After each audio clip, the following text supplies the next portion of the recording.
I am Amy Bennett. I'm the Chief of Staff here at Lightspeed Systems. I have been at Lightspeed, I don't know, 16, 17 years, a very long time.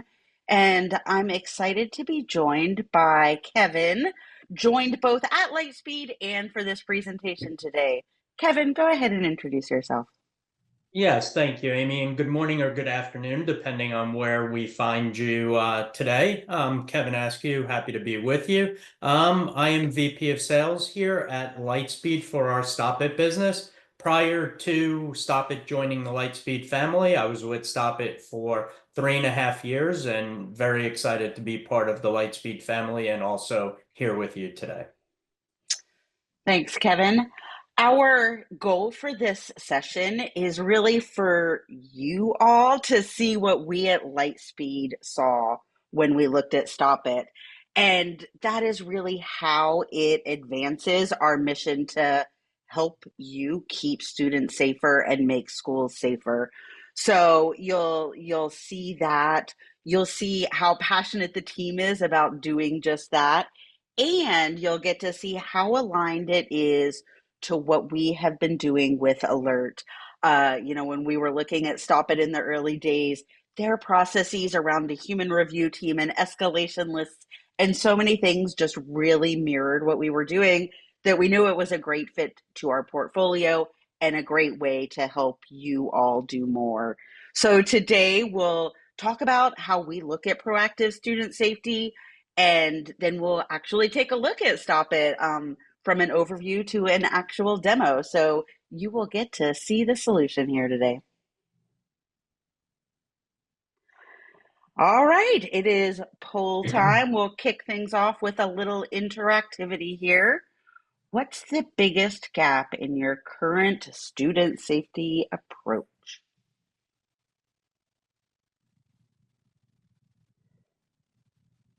You get to choose more than one thing if you want to. All right, the answers are coming in. Let's give it 3 more seconds. Oh, it's closed. All right, let's see those results. So the number one thing, cross-departmental coordination. Gosh, we hear that in a lot of things, but especially in student safety, right, Kevin? It takes a village sort of situation. You need IT involved, you need student services, you need counselors, you need administration, you need your SROs, and you need the community and the parents and the vendors. Like, really, we all have to be working together. It's not easy, but it's something we're certainly focused on. Yep, absolutely. And, more of the importance too of that cross-departmental coordination is being able to capture actionable intelligence from multiple different areas, right? Whether it be passive through monitoring or proactive through volunteer information from your school community. Yep. So you'll be hearing about a lot of these things: the real-time alerts, digital monitoring, cross-departmental coordination, response protocol, staffing. I think we'll be hitting on a lot of these gaps and challenges you face. I know you all know this. It's why you work with Alert. It's why you work in schools. It's why you're here today. There is a mental health crisis, and there are myriad causes for that. And our goal is to help solve it, help address it, help make it manageable. So if you close your eyes and you picture 100 students, that's just a couple few classes worth. 10 of those students have not come to school in the last 30 days because of safety concerns. That's an alarming statistic. 20 of those 100 students you're picturing were bullied at school during the past year. When you start like looking at the real students behind this crisis, whether it's bullying, it's safety, it's cyberbullying, online stuff, it's, worries about school violence, whatever it is, all of these issues are really coming to a head in schools today. And it's the school shootings that make headlines, but it is, student self-harm and student suicide and all of the underlying causes that are where we think we can make a difference. Because as Kevin's going to talk about, all of this is really related to each other.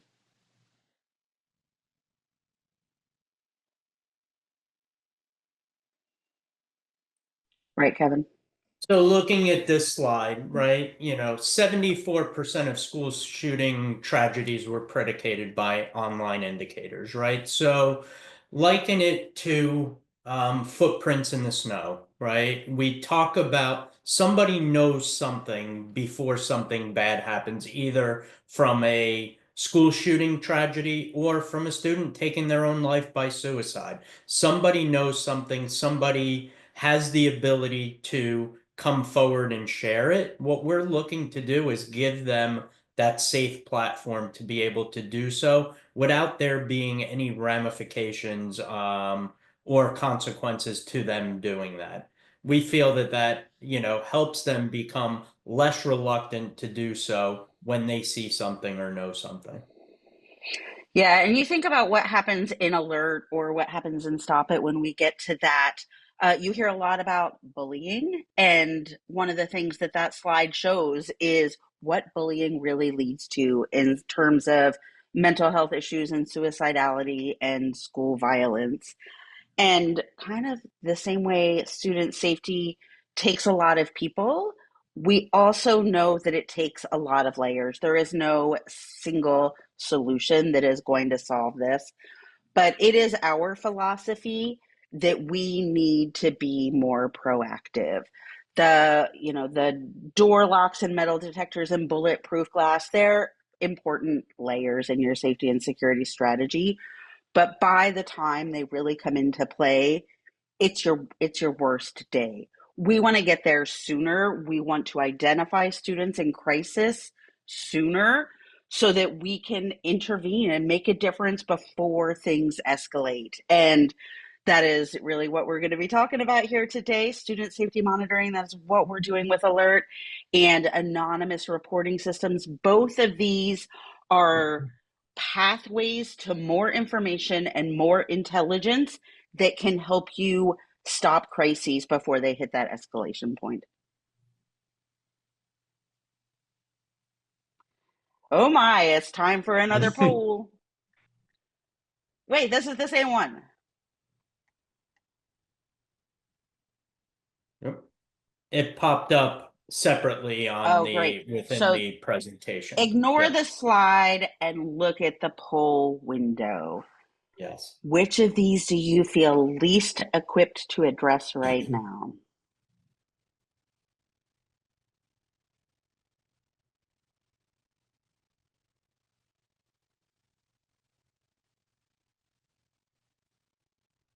I'll give it 2 more seconds here. Let's see. All right, cyberbullying or digital behavior. We just talked about that. Yeah, it is hard to know because it's online where your eyes and the people walking your halls and the teachers in front of the classroom can't see it, right? That is what Alert is giving you visibility into. Coordinating across teams, obviously, we really talked about that in the last one. Um, Mental health, anonymous threats, student conflict resolution, all of these are important parts of that strategy and data that we want to deliver to you in really actionable and collaborative, because that's a key part of these ways. So as we move on and look at the combination of alert and stop it here, what we're really looking at is two ways to get at this information. One is passive prevention. We are monitoring for signs that tell us this kid's in crisis. Something is wrong here. Something is going on.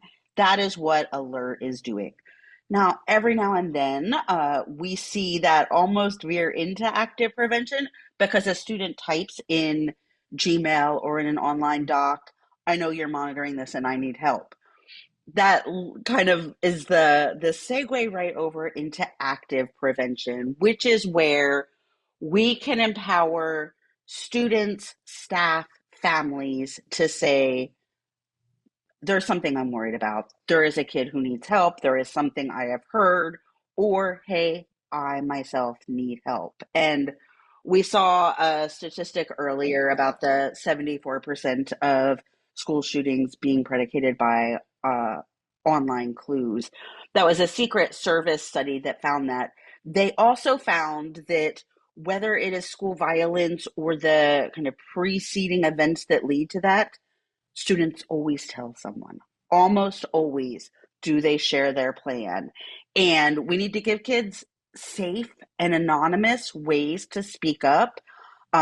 Kevin, I'm sure we'll be talking about this, but kids don't want to be a snitch. They don't want to uh, feel like they're tattling on their friends. And a recent study found that kids who do use tip lines, whether it's Stop It or other tip lines, 77% of them said they would not have told about these terrible potential incidents if there weren't an anonymous, safe way for them to speak up without feeling those risks. So, this combination of passive prevention with alert and active prevention with Stop It helps your whole districts be more proactive, have a stronger safety culture, work together more intelligently, and really just pull more data together to get a view of where your limited staff needs to focus their attention for this proactive student safety we're talking about. Yeah, and just to add what Amy had just mentioned about students not coming forward, right? The majority of reports that we see coming through our programs are third parties coming forward on behalf of a friend and sharing Mm-hmm. information. So this is, we're trying to give you additional actionable intelligence that you would not normally have because these students are reluctant to come forward and share that, right? So even students who are coming forward on behalf of a friend to share that they think their friend is in trouble or struggling or suicidal, they would not do that if they did not have the safe space or felt Yeah. that they had the safe space to come forward and do that. Yeah, and that's important because probably, you often hear, Kevin, as we have heard, like kids will just tell me. They'll tell a teacher, they'll go to a counselor. That just is not the reality. We Right. might all wish that were the reality, and certainly there are outlying cases, but for the majority of students, they will not do that. Yeah. And I think, as educators and administrators out there, right? I think you all know that students don't come and tell you everything, just like myself as a parent and my wife as a parent know that our kids don't tell us everything, right? There are just some things that they do not share because they don't feel it's a safe space. Now, our kids know that, talking to parents is a safe space, but they're still reluctant to do so. And you see that even more in the school setting as well. Moving on to our next slide here. This is really what we have been saying so far in this presentation, and what we'll continue to say as we move on to our demo of Stop It. These two solutions are so complementary because they're giving you different streams to information that helps you identify kids in crisis, and that's a variety of types of crises. I think one of the things that's also important about both of these tools is we're not trying to get kids in trouble, right? Um, you know, Submitting a tip through Stop It is not designed to lead to punitive behavior. The same as catching something in alert is not designed to be a gotcha. We want to identify the kids who need help so that the trained staff at the schools can intervene and help them. They know where to focus their efforts, focus their energy, and see things that they're not seeing with their own eyes through these tools. Yep, and I think not only do they close the gap, right, in terms of information, it really helps you in some cases to connect the dots, right? Pulling the information together from both systems, right, the passive side and the proactive side can allow you to get in front of potential issues before they escalate and you have to be reactive to something bad happening. Yeah, that's a really important point.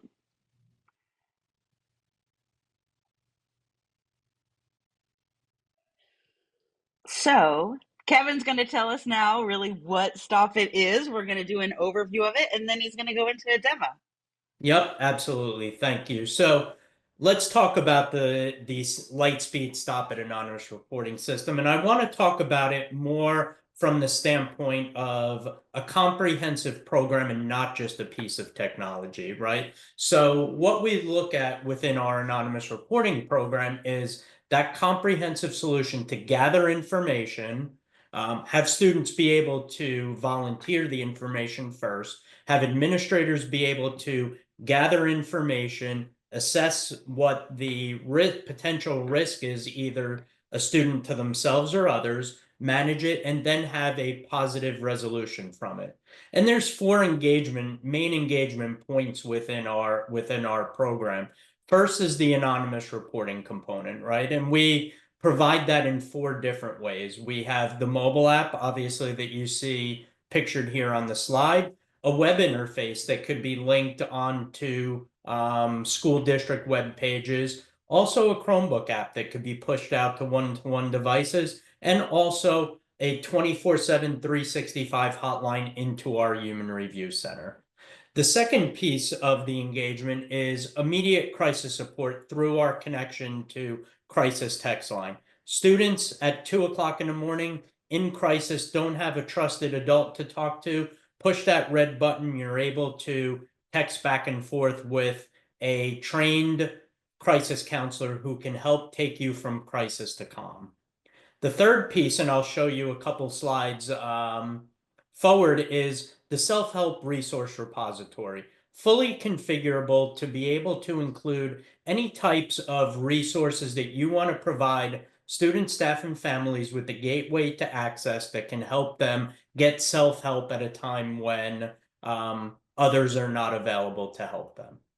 The fourth piece from the engagement side is on the administrator piece. So within our incident management portal, you have the ability to two-way anonymously chat with those reporters coming forward to share information, which will help you to gather more information and take things through to resolution.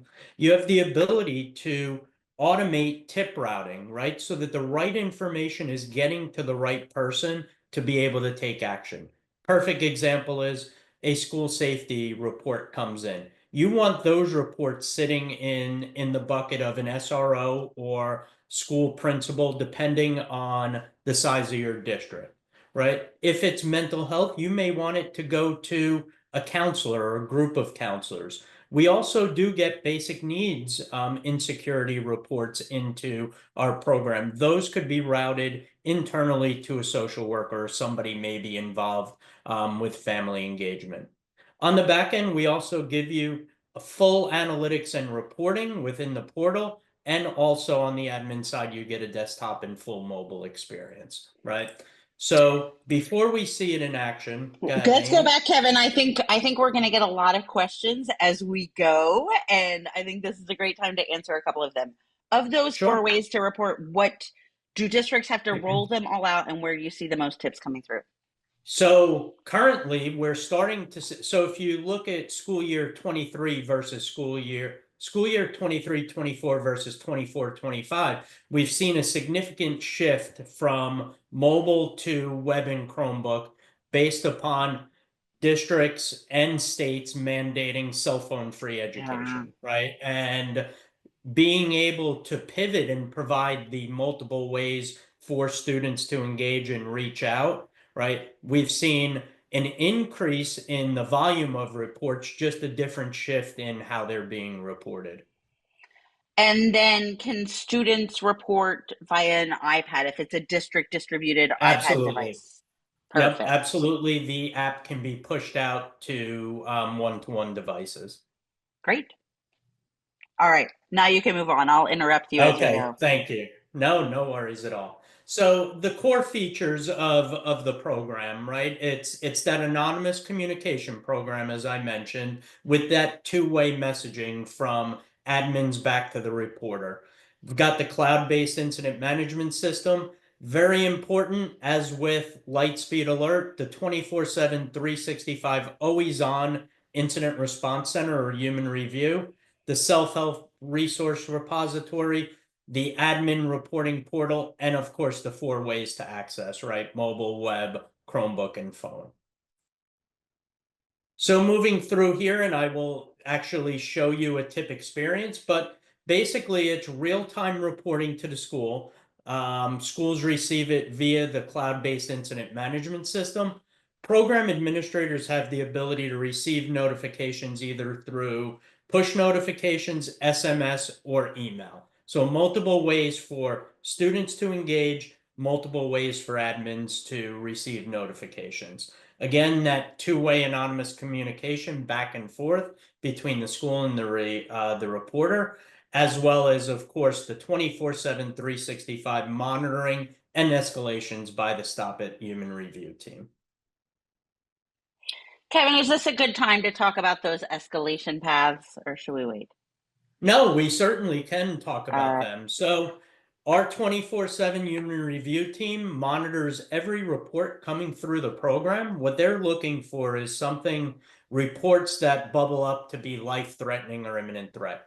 During the onboarding process with your districts, our team will put together that escalation path. And normally what that looks like is a primary and secondary emergency contact at the district level, and also a 24-hour local law enforcement dispatch number. Now, districts can choose to put law enforcement in the first chair or choose to have the district in the first chair, depending on how your internal needs align with that. But what happens is, an example, 2 o'clock in the morning, a student comes forward and shares that they're suicidal.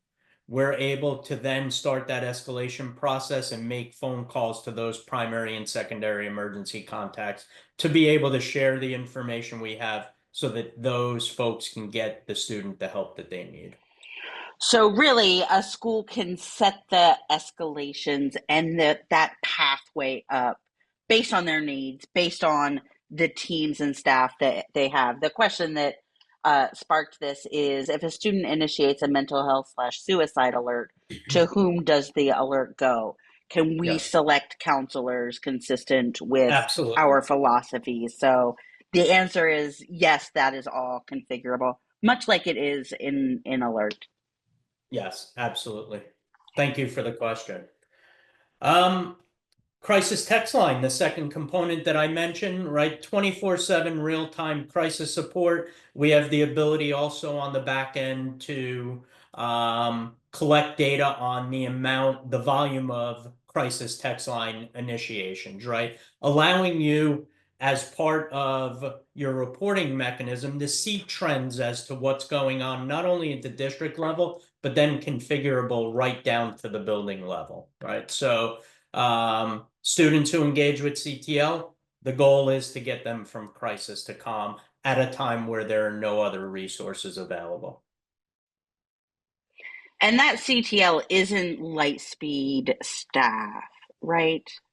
That is a national Yeah, non-for-profit third-party partnership that we have with Crisis Text Line, and they could have up to 4,300 trained crisis counselors on the line waiting to engage at any time.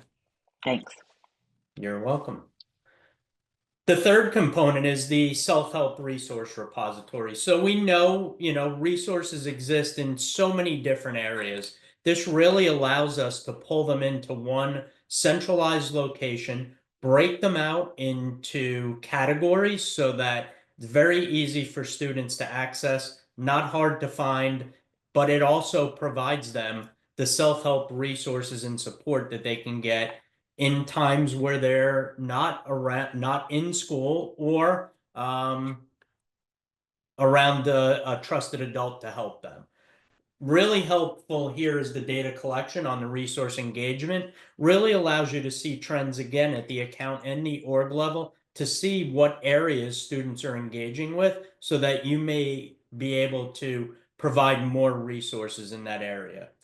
One of the things I also want to share around crisis text or crisis engagements, and also our self-help resources, is with summer coming, we see it's extremely important to have a program like this in place because we see 2.5 to 3x the engagement with our crisis support and our self-help resources during the summer versus during the school year. So students are really utilizing the additional supports that are being made available to them because they're not in the school building and they lose a lot of the support that they have during the school year. So I think that's really important to note there.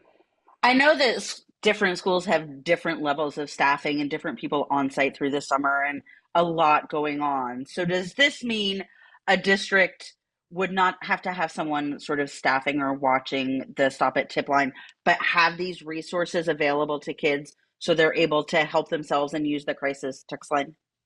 And everybody's going to be different. That's Yeah, the beauty of the configurability of the program. Some districts decide to turn off the submit a tip or yeah, submit a report button during the summer and put on, what's called vacation schedule and only make the crisis support available, and the resources available. So it is completely up to the district and, like you said, their staffing plans during the summer as to how they want to continue to let students engage with the program in those summer months. yeah. We see similar things with alert. So, that ability to do what suits the district and the school, I think, is really important.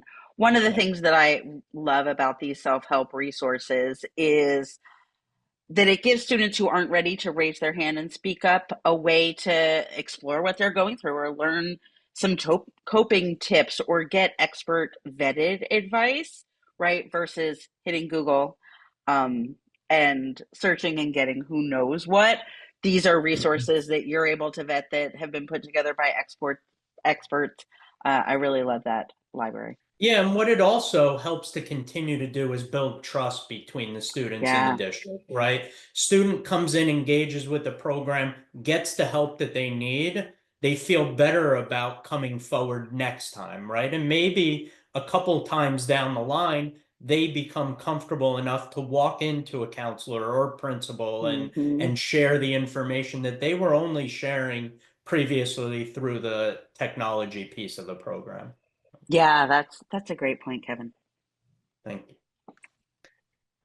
All right. So I'll show you this in the admin portal, but this is a very important piece from an engagement standpoint, but this is on the admin side. So this is admin broadcasting. So program administrators have the ability to mass notify program users through the admin portal. Really helps to increase engagement from the student side. You could either share or solicit information, right? And even directing users to new resources, right? You add a new resource in the repository, you want to let all the program users know it's there, you send out a proactive message. You could even start off the week on a Monday with a positive message out to the school community about having a good week.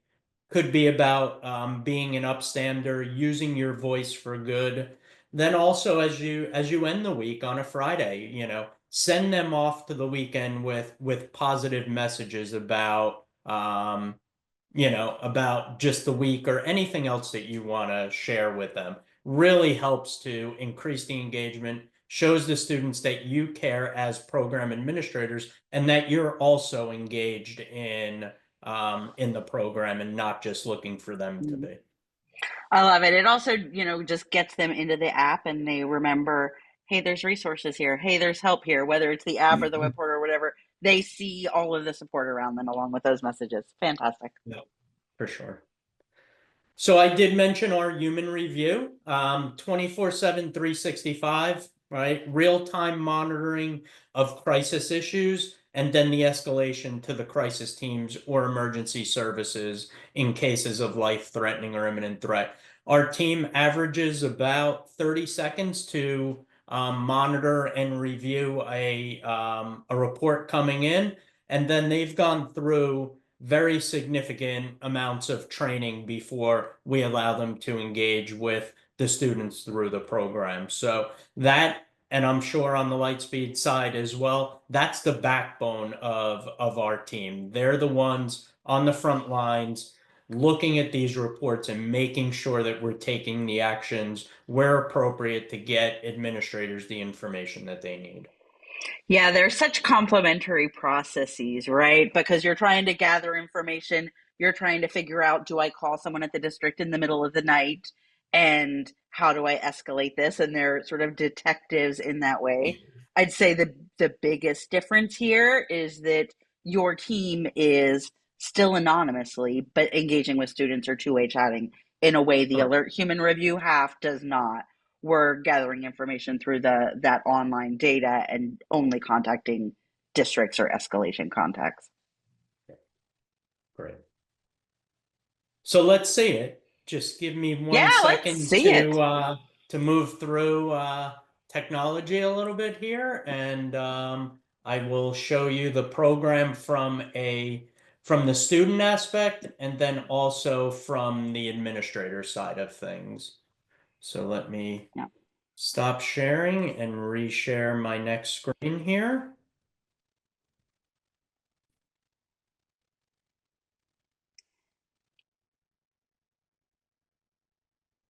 Okay, here we go. Okay. So here is the mobile experience from a user perspective. So a student will come in, right, to submit a report, start with that first submit a tip button. You can see here the reports types can be categorized by anything you want them to be. I've just built out an example here of school safety reports, mental health, basic needs, self-help, and suicidal thoughts, etc. Right? So let's come in and put in a school safety report. So planned attack or threat. Student has some information that someone's going to come in and bring a gun to school, right? They choose the report type. They move to this secondary screen, which asks some questions, allowing them to share some more information. Just want to go back for a second to here. This is fully configurable also down to the building level. So the report types that you would want for elementary, middle, and high school may be different. So you get to choose either our standard bank of report types or modify them to fit your needs the best. And our team works with you to do that on the back end. So let's continue through with the planned attack or threat. I saw online that, sorry, fat fingers, online that Joe Smith is going to bring a gun to school.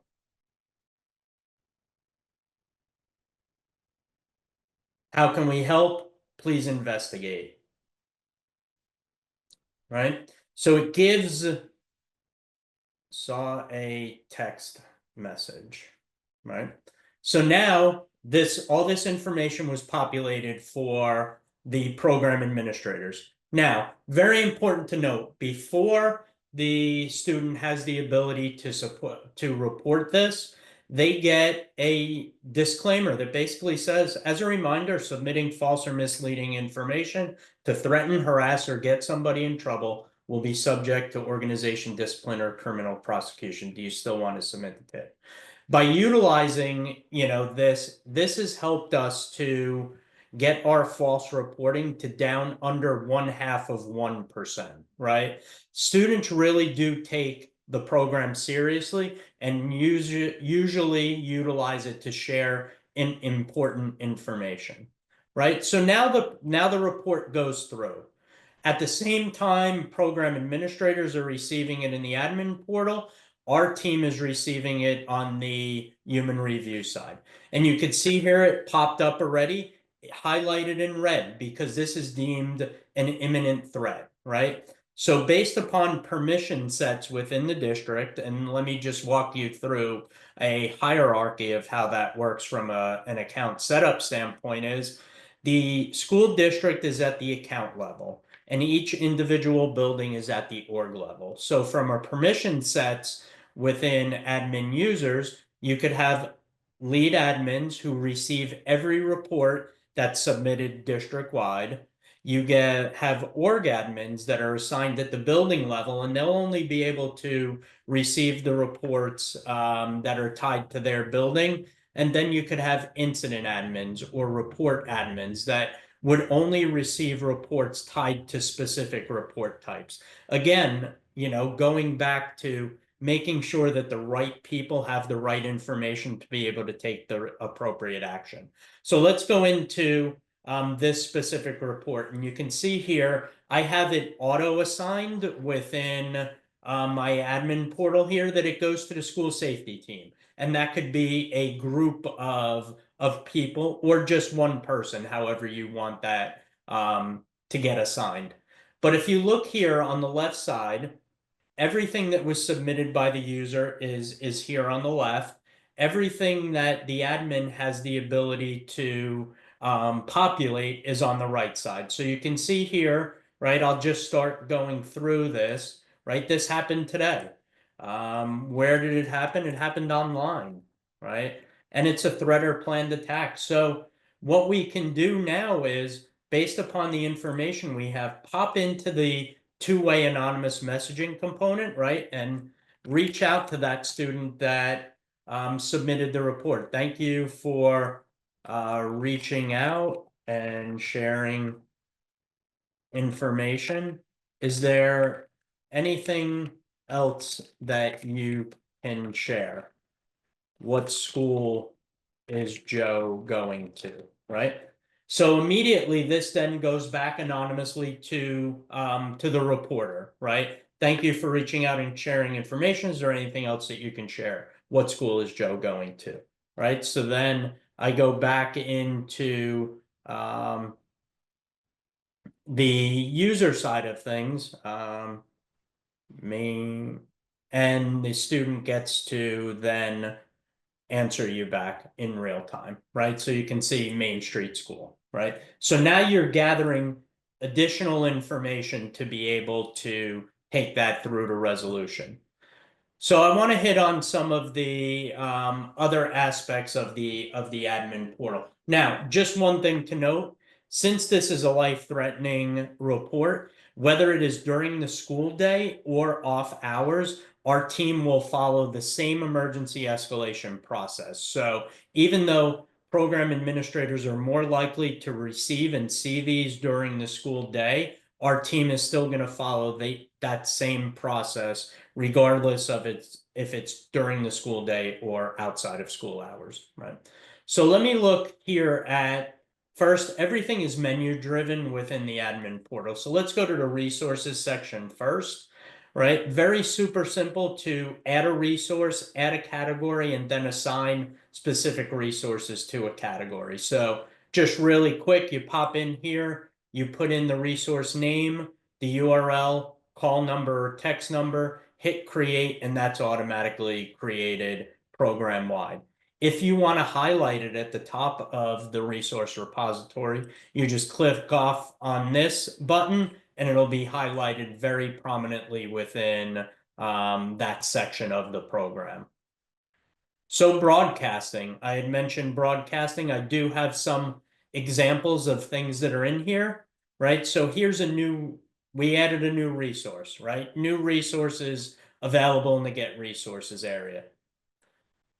Here's one, Monday morning, be an upstander, right? Or even on a Friday when you're going into a weekend, kids may be going to parties, maybe going to sporting events, maybe going to social things where they may see something that happens, right?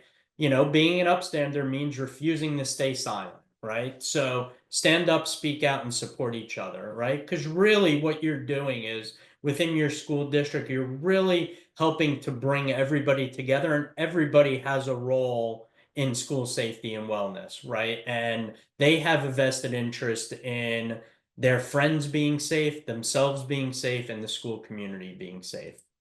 Here too, another message around bullying has no place here.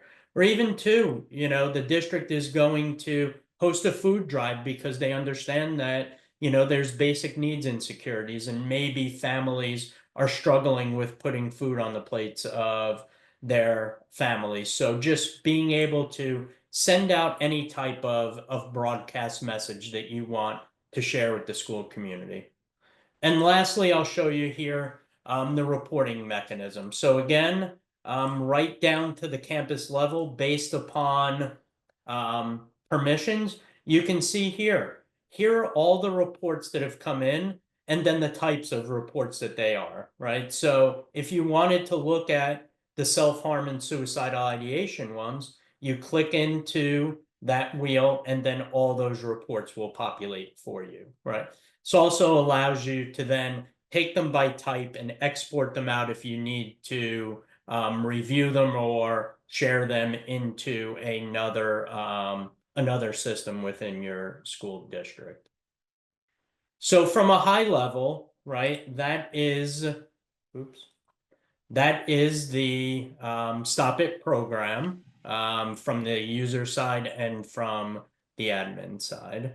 I will now reshare a different screen here and we can get back to the rest of the program.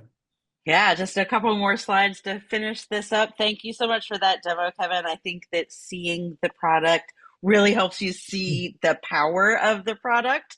Um, the reporting and that two-way communication, I think those are some real highlights. Yes, Let's absolutely. tell people how this all gets set up and rolled out in Yep. a district. So I can tell you, and I'm a little bit biased, but I certainly mean it. We have the best team in the business in terms of onboarding, training, and then launch support for your program. So once a district decides to be a partner of ours, our onboarding team takes over to start setting up and configuring the program for you. Again, there are multiple components of the program that are configurable, from the account and org setup to the report types to the additional questions and also the resources. So our team works with you on that. They'll also work to train your admins, right? To make sure that the admins know what their expectations are in the program and then also how to manage it. And then also we'll support that student training and then the program launch. We provide a whole toolkit of assets that are available to you to communicate to students, staff, and families about the importance of the program, and also other awareness and engagement assets for you to manage your program.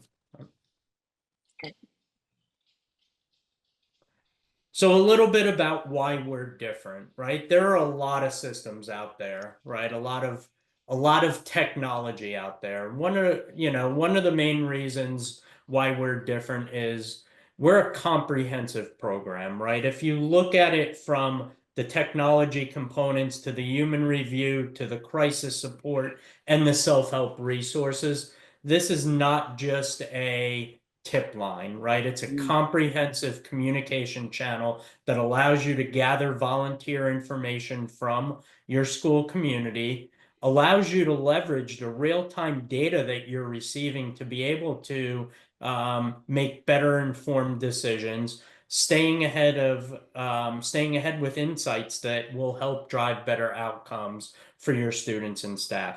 We really believe in a district first approach, right? Our solutions are designed with your district in mind. And that's why the configurability, which is also listed on this slide, is so super important. We really want to be able to launch the program that's best suited for your district with all of the weight of our support behind you, right? And we feel that if we can do that, it's going to be a much more impactful program for you. And then, of course, the backbone, last but not least, the immediate support through our 24/7, 365 human review, making sure that there are other sets of eyes on every single report that comes through the program.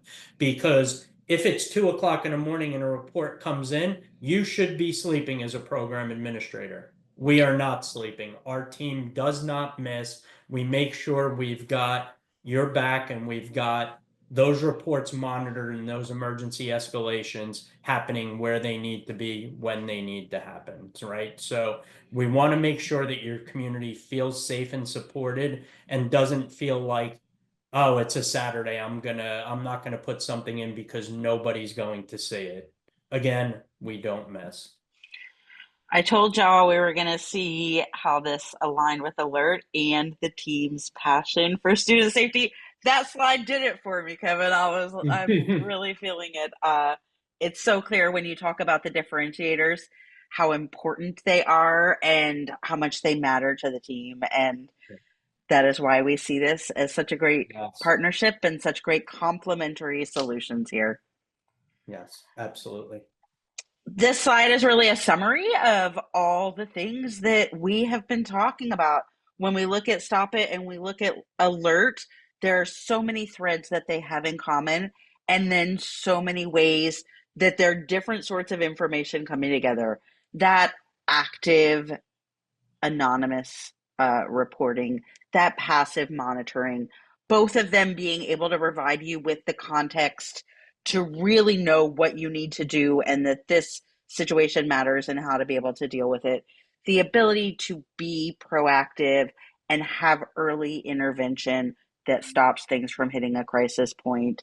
The resources available to help students through whatever difficult challenge they're going through, the compliance. I know that both of us take student data privacy and security and all of these things really important, or take them really seriously internally. And we know you have more and more laws that you need to comply with around how you're keeping students safe and providing tools to help with cyberbullying and student safety and all of those things, but also student data privacy on top of that. We're here to support you through all of it. In terms of what is coming next, our product team is very busy working through just that. And the goal is to make the two systems complementary in the same way that their ideals and the problems they solve and all of that is complementary. So we're consolidating those human review teams. We are working to integrate case management, provide integrated data views. It will remain a separate product, but we want the data to flow and the management to be one interface and all of those things for you to give you that single pane of glass, the single place to go to manage these alerts and reports, these views into student safety. Yep. We'll answer a couple more questions that came in while you were doing your demo, Kevin. Thank you for that. Okay. One is Alert a separate cost, or or is Stop It a separate cost, or is it included? It is a separate product. It is a separate cost. But reach out to us. We'd love to give you a quote. We'd love to, based on states, talk to you about some funding that could be available or some programs. We work really hard to try to make this something you can get in your district because we're passionate about it. Um, and of course, when you're consolidating with Lightspeed, we're bundling and providing the best prices that we can as you add in more solutions. District was mentioned in a few of the topics. Are there any quantity limits for staff or students or recommended management limits? And Kevin, as you're thinking about the answer here, could it be implemented above the district, such as a region? That's where that Absolutely. question was going. Yeah. Absolutely. In certain states, we'll work with regional offices of education, right, to and kind of liken them to the parent account with their districts that are members under those offices of education at the org level, right? So you see overall management of it at the COE level, and then the individual districts at the org level for management. Great question. Great. Can you give a little bit of a summary of the Stop It footprint from small to large? And you're in a lot of districts and a lot of states and a lot of schools.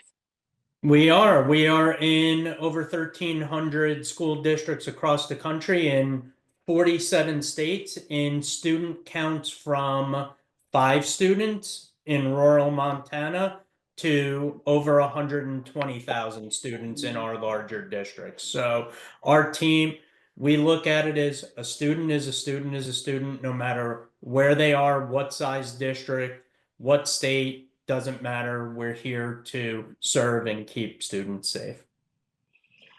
We have a few more specific questions coming in that we will certainly follow up with everybody on. I like to end 10 minutes before and give you time to get ready for your next meeting. But as I'm wrapping up here, throw in your questions. We'll do one-on-one follow-up here after we end.